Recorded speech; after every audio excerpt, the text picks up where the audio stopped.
Hello, Minecraftians, and welcome back to a brand new Realm News. I am your host, the Dark Lord, the one who puts the real in Realm and expands your mind one block at a time. This is my favorite day of the week.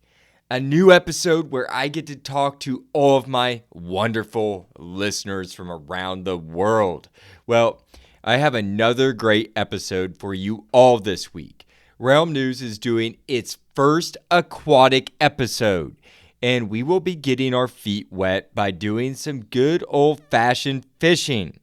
Your host in real life used to love fishing. I used to be a fishing enthusiast. I haven't done that in years, and I must also admit that I need to fish some more in Minecraft, especially after doing the research over this. It turns out that there are some amazing things to be pulled up from Overworld's various bodies of water, from old leather boots to enchanted books. There is so much to be found under the water. Today, I will tell you how to craft a pole and explain to you all how to use it to catch fish such as salmon and pufferfish, and all the other items that are available. I will also link to Minecraft's realm of fishing with the real by telling you all about humans' history with fishing and the evolution of the fishing pole. We will cover this all after another weekly poll, where we will hear directly from the Minecraft community themselves. With that said, let's start the show, folks.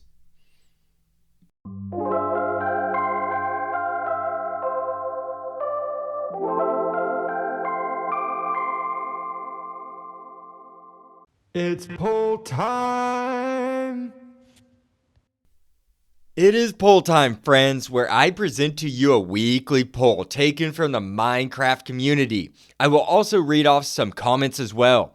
This week's poll is directly linked to the subject, and it got an amazing turnout, a total of 80 votes. Those are numbers I love to see. And all of you can vote as well at my Realm News Reddit page. Just click on my bio link in the show description and it will take you right there. The question that I posed for this week's poll is this: do you fish? Very direct question, right? Well, it must have been a decent question for it to have got 80 total votes. And I gave these three options: yes, no, and occasionally. I shall start with the choice with the least amount of votes, and that would be the no group, with 14 votes total, or 17.5% share of the whole. I will say that it pleased me to see that not too many people don't find it necessary to fish. The commenters this week had nothing negative to say about fishing at all. But one reason to me why people may not fish in Minecraft is that they may find it just to be simply boring. I say this because people in real life have told me that they don't like fishing because they find it boring. So maybe that carries over into the game too. I don't know. Or perhaps the no group just abandons this and finds their food another way, along with all the other items that can be pulled out of the water by fishing. But that's just a thought. Now let's move on to the second place group. Coming in with 29 votes are the occasional people. I almost put myself in this group because when I first started my main world of Ombre Dieu that I've been in for 2 years now, I did not fish that often. It was not until more recently that I started to fish more frequently. I founded a new province in my realm called the Yellow Coast, and I have a desert island town out there, out towards the Karth Desert, which is named Limnos. That's the name of this island town, Limnos. And I got that name from when I was doing research over, I don't know what episode it was. I think it was Vulcan, and the island of Limnos was in that. I love that name, so I carried it over into my head canon. Anyways,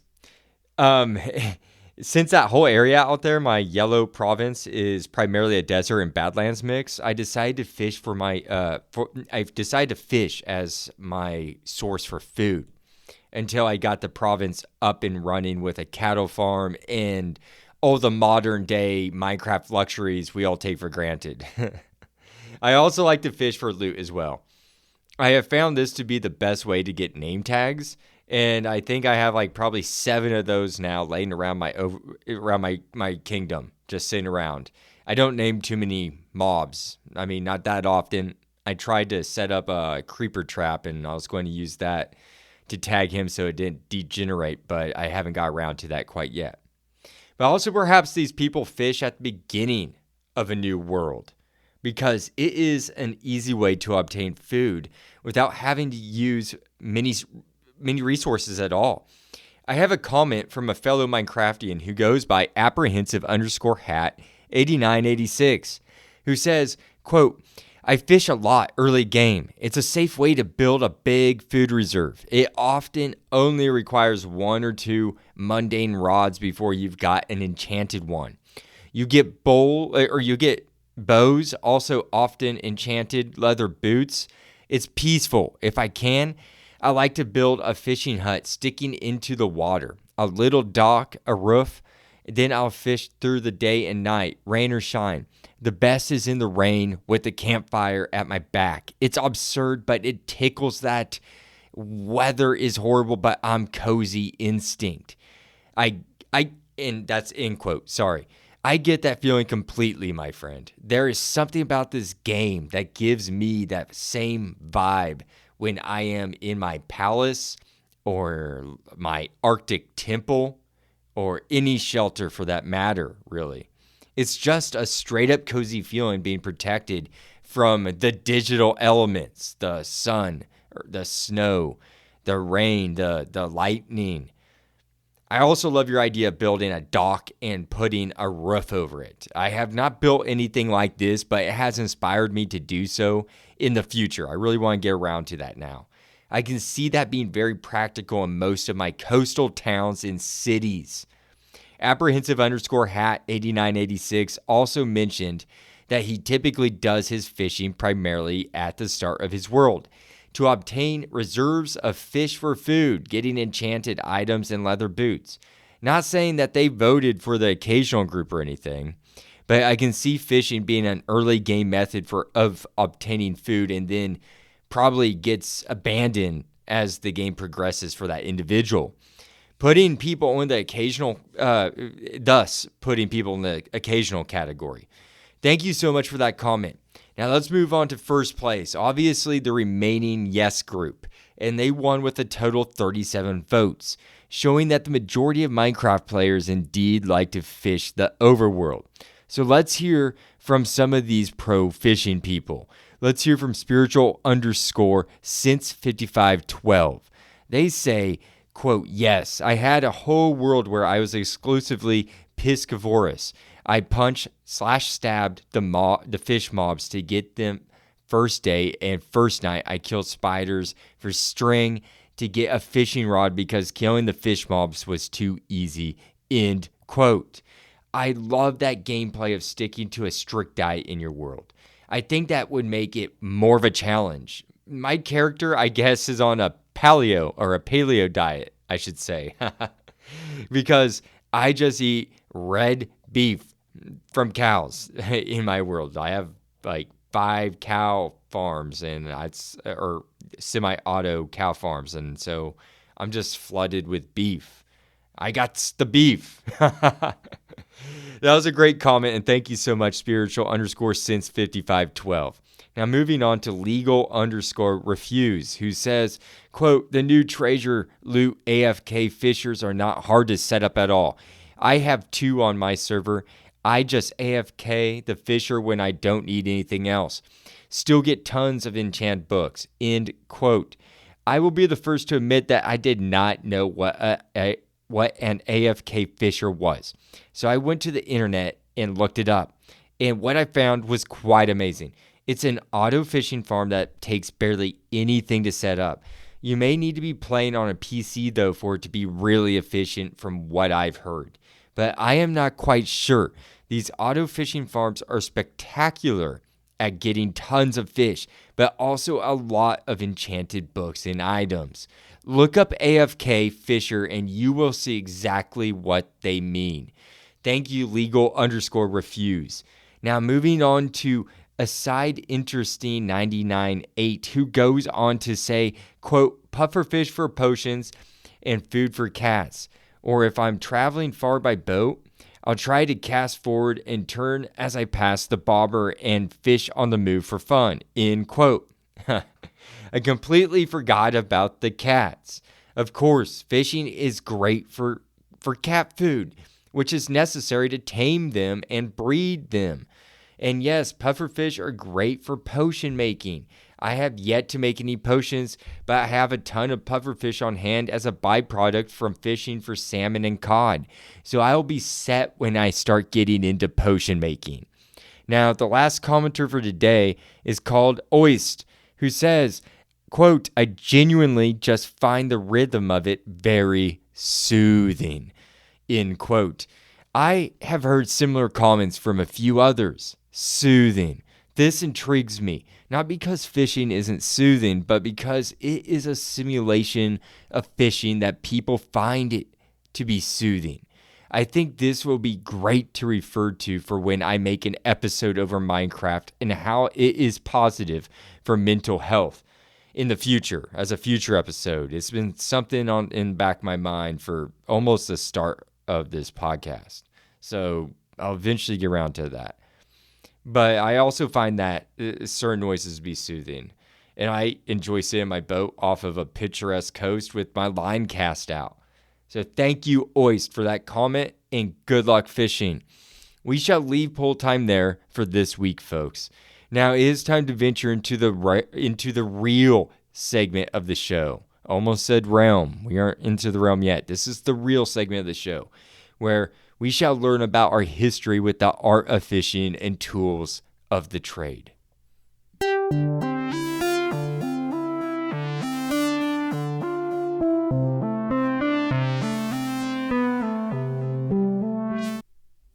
Welcome to the real, my friends, and it doesn't get more real than a direct quote from the oldest known recreational fishing book written back in 1496 CE by Dame Juliana Berners. Quote, I chose of 4 good disports and honest gamies, that is to wit, of hunting, hawking, fishing, and fowling. The bestie to my simple discretion, which is fishing called angling with a rod, end quote. Allow me to translate that 15th century text. The translation for that, after I had to do a little bit of research, is, quote, I chose 4 honest sports to write about: hunting, hawking, fishing, and fowling. The best out of these 4 sports, in my opinion, is called fishing or angling with a rod, end quote. You can find this book on the public domain site Gutenberg.org. I will leave the link in the show description. And I recommend just looking at it because it is in Old English and is very fun to try to read, pronounce, and interpret as you just heard me try to attempt. This is an amazing artifact in the fishing literature world. It shows that people have been writing about this recreational sport for quite some time. It made me ask another question to myself. Just how long have humans been catching fish or been fishing? What I found out just blew my mind. According to an article titled Archaeologists Land World's Oldest Fish Hook by Zoe Corbin and found at nature.com, the world's oldest fish hooks were found on one of many islands that form the Indonesian archipelago called East Timor. However, the 2 fish hooks are broken in this picture, and that's not much of a shock due to the fact that one of these fish hooks was dated to be 11,000 years old, and the other fish hook was dated to be even older than that. It is between 23 to 16,000 years old. Prior to this discovery, the oldest known fish hook that was known before these 2 was 5,500 years old, 5,500 years old, just a little less than 4 times younger than the now current record holder. Archaeologists did not just find a couple fishing hooks at this ancient site. They also found around 38,000 fish bones dating back to 42,000 years ago, suggesting that humans have been fishing for much longer than the oldest fish hooks found. But that is not the most fascinating thing about this hoard of fish bones. Half of these bones are pelagic fish. Pelagic meaning offshore fish or deeper water fish. Some of the species found in the bone pile are tuna, sharks, and rays, as just a few examples. This tells scientists that people back in that time period were much more sophisticated in fishing than once thought of by scientists. However, we did know that people fished that far back in time, just not the fish hook technology that early back. They discovered older fish bones found in the Blombos cave in South Africa. These bones are dated back between 140 to 50,000 years ago. But no fish hooks were found to be associated with these fish bones. Instead, they found less advanced fishing tools, such as bone gorges, weights used for nets, which they speculate were used for catching inland fish and not for pelagic fish. Now, let's take a look how fishing progressed throughout history by looking at this article found at blogs.bl.uk, which is part of the British Library, titled Fishing from the Earliest Times, A Very Brief History, dated June 16th, 2015. Thankfully for a few ancient Greek and Roman scholars who wrote some very detailed books based on fishing methods and ecology of maritime animals, we have a great deal of knowledge on how the ancients went about their fishing practices. So thank you. A couple of prominent people of the time who wrote about fishing in their culture are Pliny the Elder, who was a Roman botanist and philosopher who lived in the 1st century CE, and Oppian, and not the poppy seed folks. This guy was a Greco-Roman poet who lived a century after Pliny the Elder in the 2nd century CE.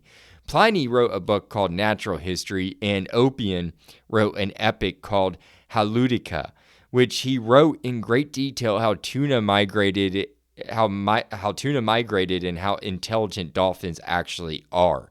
These accounts also detailed some unusual fishing techniques that were practiced in Greco-Roman culture. Both Pliny and Oppian had recorded how fishermen would utilize dolphins to aid in their catch. These fishermen would wade out into the water from the shore with their nets and spears. Once in the water, they would shout out to the dolphins to come in, and they would. The dolphins would come swimming in towards the shore, driving schools of fish into the shallow waters, allowing the fishermen to spear and net the fish with great ease. The perfect metaphor for this is, it is like shooting a fish in a barrel. After the day's catch, they would reward the dolphins with some of those caught fish. And they would also give the dolphins a very special reward, according to Pliny's writings. They would give the dolphins, along with the caught fish, a quote-unquote bread mash dipped in wine. Yummy. I bet the dolphins loved it. How do we know that Pliny and Oppian weren't just making up such an elaborate tale? I mean, this sounds pretty far-fetched, right? Well, it's not. This is an actual fishing method that is still performed today on planet Earth. In fact, in Brazil. I mean, that's just remarkable to me. However, they do not give the dolphins a wine bread mash there. Maybe they would catch more fish if they did. You know, the ancients probably knew what they were doing. Anyways, another way the ancients caught fish is that is now considered an extremely harmful fishing method in our modern times that Pliny recorded is that fishermen would pick a rock offshore and every day at the same time throw out food around that said rock to feed the fish, thus forcing a Pavlovian situation onto the fish, habituating them to the feeding hour. The fish would come to expect food to be there at that time daily and gather there like clockwork. The fishermen who set this up intentionally would then catch the fish with ease by the dozens or hundreds. There are also recordings of poisoning the water with cyanide to catch fish, or even by using a kite with a silk line and a hook attached to it, which would hang in the water in order to catch the fish from the ocean. The kite with the silk line is not the only unusual way that humans have used silk. The people of New Guinea, I will just say right now, are spider whisperers. No lie. They will make a frame out of wood or sticks and find a spider-infested area, which to me sounds like the creepiest thing to do on the planet. Once they find the perfect spider spot, they will take that wooden frame and then coax the spiders into weaving the perfect silk net with their webbing to their desired shape and size. They will then use this incredibly strong silk net to catch fish. I thought this was just absolutely ingenious and creative, and I love the symbiotic relationship between the spider and the fisherman down there. Also, the relationship between the dolphin and fisherman was just a neat story as well. Now that we have heard a little history on fishing hooks and some ancient fishing methods, let's talk about the fishing pole now. Obviously, the fishing pole is very important to the everyday fisherman in our day and age. But how did we get to the carbon fiber or fiberglass rods that we use today with the reels attached to them? As all technology, it evolved throughout time and in stages. The first method that humans came up with to catch fish are attached to us. It is our bare hands. Tactile and skillful humans with quick reflexes were able to catch fish in shallow waters. But the bare hand is only handy in shallow waters, or for noodling in riverbanks, which noodling is a method of using bare hands to catch catfish underwater in holes that naturally form in riverbanks. It is extremely dangerous. I don't recommend it. It is theorized that humans then went from using bare hands to using a plain fishing line with a bone gorge on it. This probably was not a very conducive way to catch fish. And a bone gorge was, it could have been a piece of wood or bone with like a hole drilled in the center and the line through that. And essentially, it was hoping that the fish would just swallow this entire thing whole. And because it was oblong, it would get caught in their gullet or in their innards, and that's how they would pull them back up. It would go in there, and then it would twist in the proper position where it would wedge inside the fish, and it would not be able to get out. Anyways, I just wanted to explain to you what bone gorge was. But I also want to explain this probably was not a very conducive way to catch fish, because the line about when with just bare hands and using a fishing line, this would probably just cut into your hand when you caught fish from the tension of it. So this probably led these early humans to add the line to the tip of a flexible pole or some sort of rod. Fishingmuseum.org.uk has an article titled "A Short History of the Fishing Rod" by Andrew Hurd. The oldest fishing rods that we know of are around 2,000 years old, but it is thought that fishing poles are more likely much older than this. Prior to 16th century in England, rods or poles were rather short at first, around 6 feet in length, and they would use horsehair tied to the tip of the rod. And on the end of the horsehair line was a hook that was used to catch fish. This hook would be used over and over again until it was lost or broken. At the end of the day, the fishermen would just spin the rod attached to the line in their hand, and it would wrap around it. Easy for transport. It is important to state that fishing poles in this time were commonly made by hand and not bought at fish and tackle stores like the Bass Pro Shops we have today.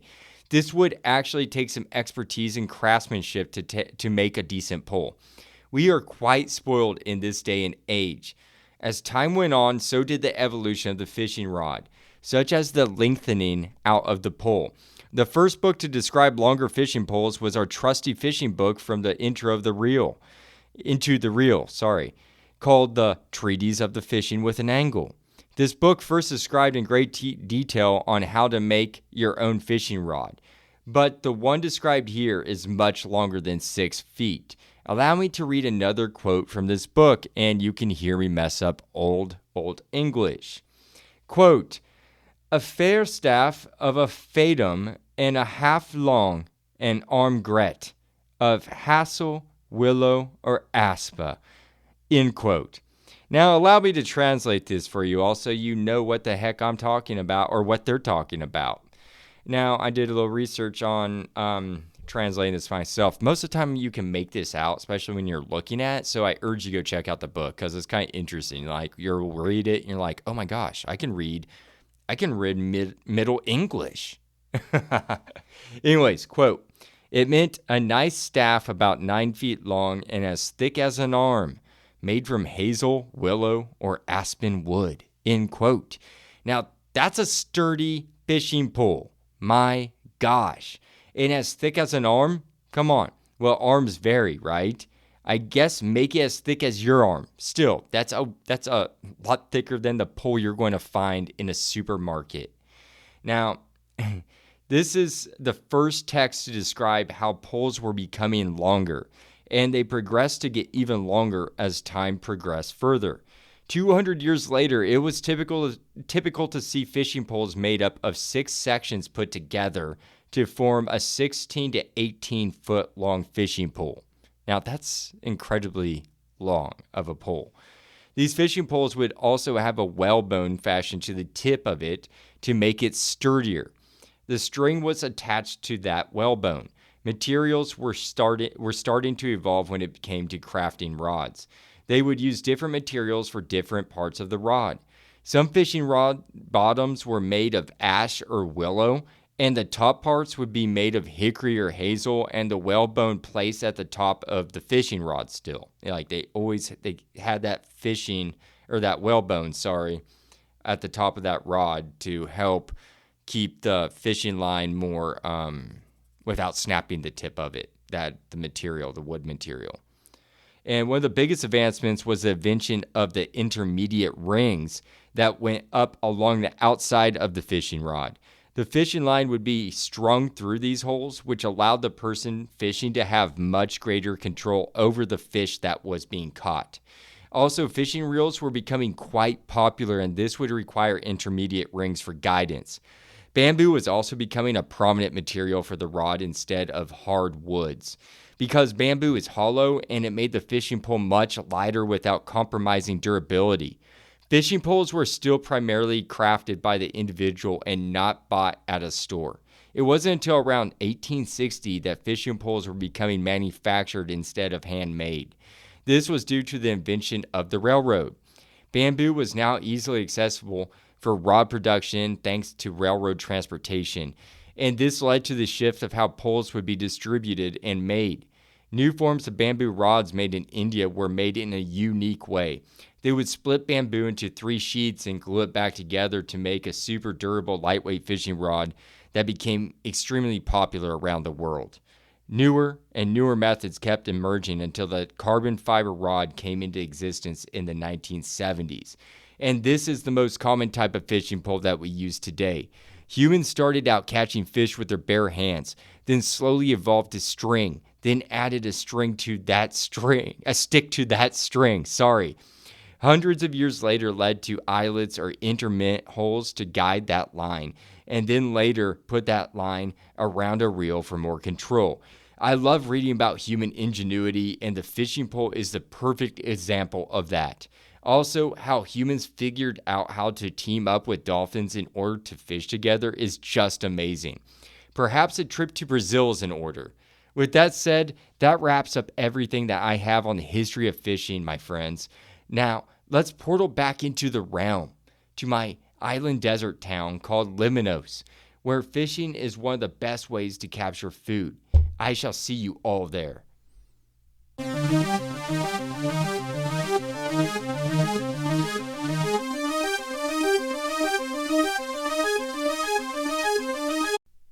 Welcome to the realm, my friends, and welcome to the island of Lemnos, my personal desert island village and where my palace is located.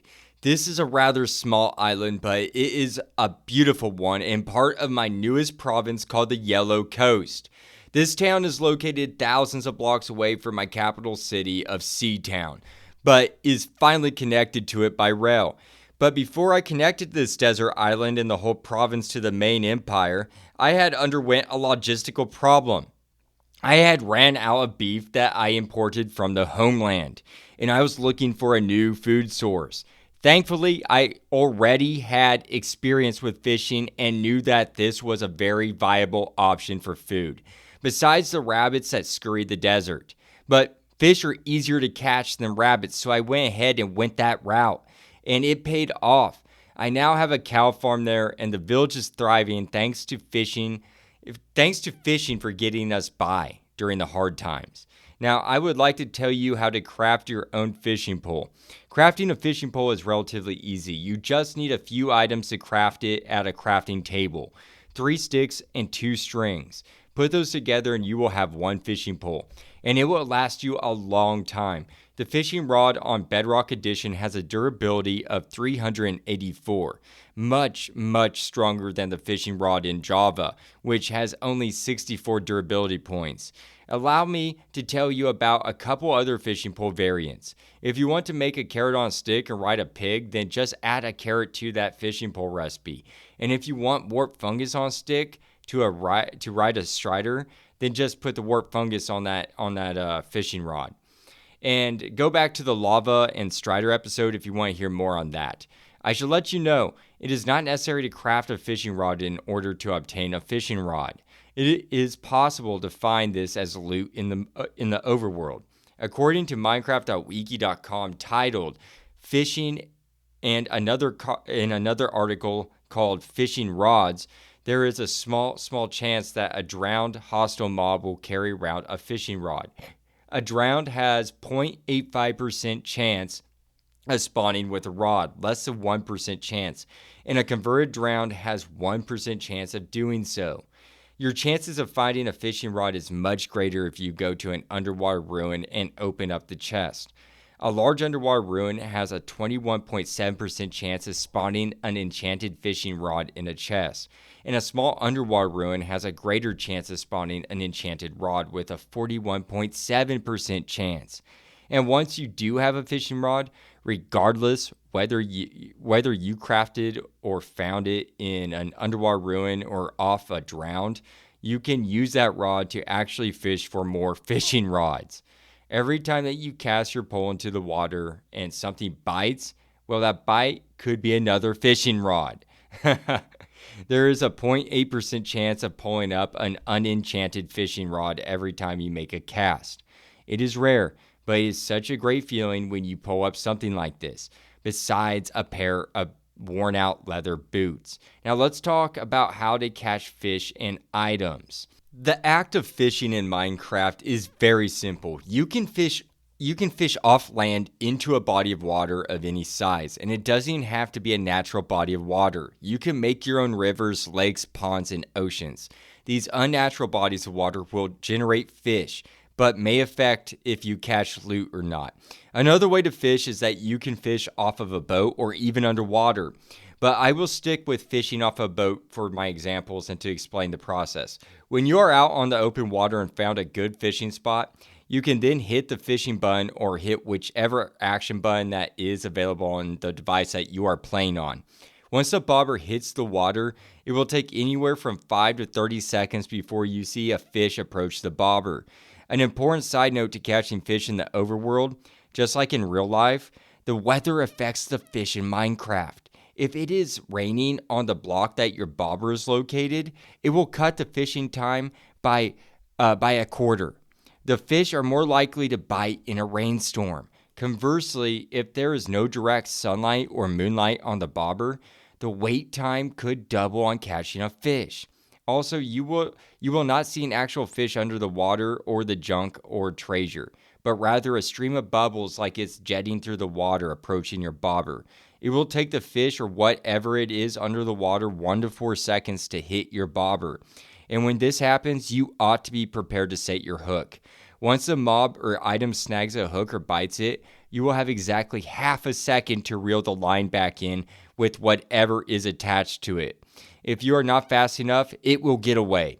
But if you are successful, then you will pull in a raw cod, pufferfish, raw salmon, junk, and or treasure. I will go further into the junk and treasure in a bit. Remember that I said that the fishing rod has 384 durability. in Bedrock? Well, keep that in mind because every successful catch will use up 1 durability point. This can vary a little bit, but typically is 1 point for each catch. So your fishing rod will last a long time, around 384 catches. Also, fishing can be a great way to earn experience points or orbs. Each successful catch will give you 1 to 6 experience orbs, and this can add up to quite a bit of experience points if you are catching fish and items all day. Now, let's talk about what you can catch with a regular fishing rod. The rod that you crafted at your crafting table is designed to primarily catch fish, and that makes complete sense. Well, there is the chance to also catch junk and treasure. Your fishing rod has an 85% chance of catching a fish, 10% chance of catching junk, and 5% chance of pulling up some sweet treasure. I would like to tell you about my short fishing trip that I took before recording this show. I wanted to test this. I caught 10 items and recorded them. I caught 2 salmon, 4 cod, and 4 pufferfish. So I caught 100% fish out of those 10 catches. Now, let's see what else you can catch besides fish, according to Minecraft.wiki. There's a wide range of items that can be obtained from the water, 24 to be precise. I would like to cover these and tell you the chances of catching them. I will omit the fish from this list since the chance of catching one is just so high. Starting with the treasure items, which you have a 5% chance of catching. Each of these treasure items I am about to list off to you has a 0.8% chance of getting caught. Quite slim. But I'll start here. First off, you may be able to catch another fishing rod. I already stated that. Or you could catch a bow, enchanted books, which are great for weapons and armor, a nautilus shell, which you will want in order to craft a conduit to breathe underwater, name tags, so you can name your pets and other items, and a saddle so you can ride mobs such as horses, pigs, striders, and more. These are all very useful items that are considered treasure and are all renewable items thanks to the fishing rod. Now let's move on to the junk category, which some of this junk is actually kind of useful. All this stuff can be useful, especially if you are a new player or have opened up a new world. I will start by listing off these items. You have a 0.2% chance of catching a severely damaged fishing pole, which may not be bad if you have others that are damaged. You can repair them by adding them together at the anvil. There's a 0.2% chance of pulling in damaged leather boots as well, which this is a play off the, quote, old boots being caught while fishing, end quote, trope that you often see in movies and cartoons. Now, moving on to the point, this has the ink sac. Sorry, lost track here in my script. The ink sac only has a 0.1% chance. Only one, so slim. I love the ink sacs.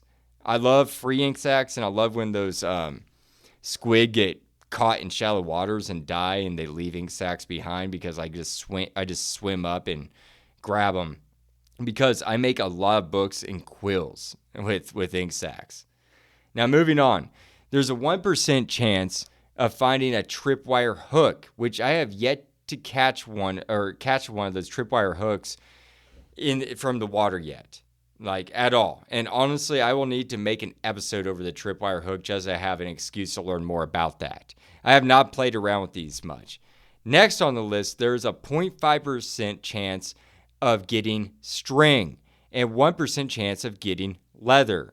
Pardon me. Let me take a drink of water real quick, folks. I just have a slight scratch in my throat from allergies. Now, what was I saying? We got a 0.5% chance of getting string and 1% chance of getting leather. And who doesn't love getting string and or leather? That is the perfect combo for making bundles for when they arrive. Now, there's more junk that I will read off, but not the percentages here. I found these to be a little bit less useful. You can find lily pads, sticks, water bottles, bowls, raw and flesh, bones, and if you happen to be in the jungle biome fishing, you have a chance for 2 more junky items to add to the collection. Cocoa beans and bamboo, which I don't consider these to be junk. You can make cookies and scaffolding with these items. And And that is the 24 items that you can catch with a fishing rod in Minecraft. Before doing this research, I would have guessed maybe around 12 to 15 total items, not 24. So that was a pleasant surprise to find out that we have access to all of these items in early game. I think this is very useful for early game players as well because it gives them the opportunity to explore and learn more about enchantments and other items and their functionalities. But did you know that you can hook some items that are not in the water? I did not until I read this wiki article. It was fascinating to learn that we can hook mobs, entities, and other items with the fishing rod. I want to tell you all about which items these are and how it works. First off, you should know that hooking a mob, entity, player, or item will not cause it damage, except to your fishing rod. Reeling in a mob or entity like a boat will cost your fishing pole 5 durability points. And reeling in an item such as a block of sand will cost the rod 3 durability points, which makes sense. The fishing pole was designed to haul in fish, not boats. I would like to start by reading off the items, mobs, and entities that can be reeled in. This may be useful to you if you are in a precarious spot and can't get to an object that you are trying to obtain. Well, you can just hook it instead and reel it in to yourself. These items are boats, chest boats, any type of minecart, armor stands, shulker bullets, which I had to look that up. I was like, what's a bullet? I've never heard of a bullet being in the game of Minecraft. And actually, I didn't really do that much looking. I just want to confirm that these actually existed, which they do. I'll have to read more about shulker bullets some other day. Moving on. You can also hook fireballs and reel those in, prime TNT, any falling blocks like sand, gravel, dragon eggs, concrete powder, scaffolding, snow, and anvils. Some entities, items, and mobs that can be hooked but not reeled in are mobs that are being ridden on by another mob or player, paintings, item frames, which that's the item frames, that's Java only. And lead knots, where you tie your lead to like a post, that knot it makes, you can hook that. And in crystals and shulkers. I actually did a quick test on hooking an entity. I was in my palace estate in Limnos where I have an armor stand in my main chamber. I took out my fishing rod and I casted it right at the head of the armor stand, and it hooked it immediately. And when I reeled it in, it scooted forward about 3 blocks or so before the line snapped. So it works. One more very cool fact, the fact of this week's show maybe, you can turn the bobber that is attached to the end of your fishing line as an impromptu fire mace.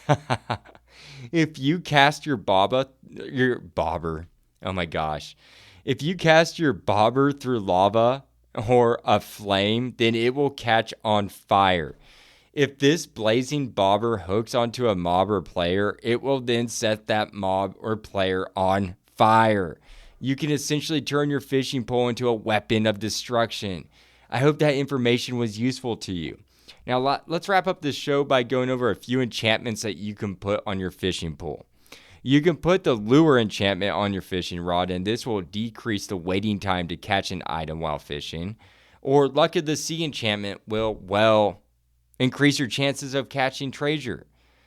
Durability enchantment will increase the life of your fishing pole and thus saving you time on crafting a new one. Or the Mending enchantment is another very useful enchantment that will mend the fishing pole every time you gather experience points.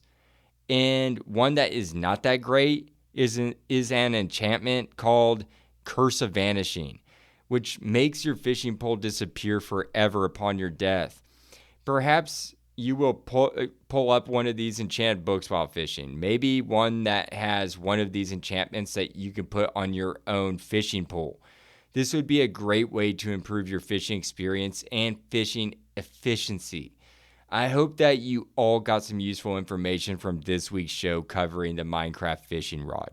Maybe it will entice you to jump in that boat and set out on open ocean to try your luck catching fish or treasure.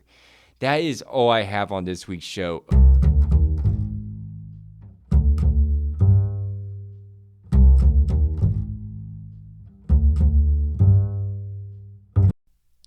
That wraps up this week's show, folks. Fishing is an ancient method for catching food that can be traced back over 100,000 years ago. Humans first started to catch fish with their bare hands before developing ingenious methods for trapping and hooking fish.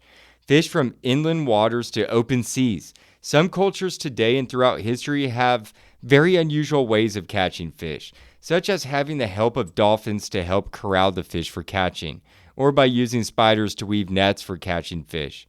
The Minecraft Overworld also has some very unique things that can be caught, such as enchanted books, old leather boots, ink sacs, knowledge shells, and much, much more. You can also turn your fishing pole into a weapon by catching the bobber on fire and casting it at your enemy. And it is an overall great way to gather food for survival. Great for surviving in places that lack terrestrial animals for food. And great for early game players to stock up on food before developing crops and cattle farms. I hope that you all enjoyed this week's show at Realm News. As always, it has been an absolute pleasure to be your host. I wish you all a great rest of your week, a great weekend, and happy crafting. With that said, the Dark Lord signing off.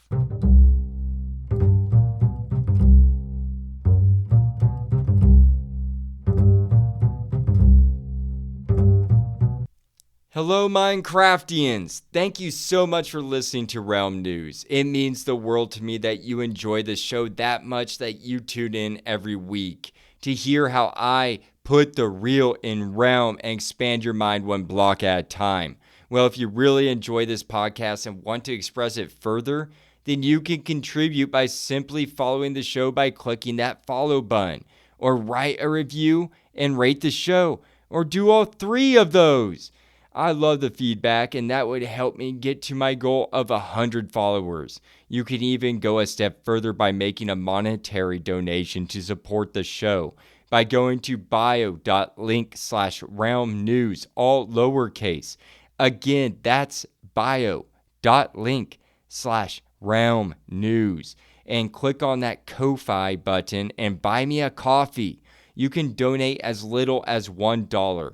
All is appreciated, truly, and thank you all for listening to Realm News.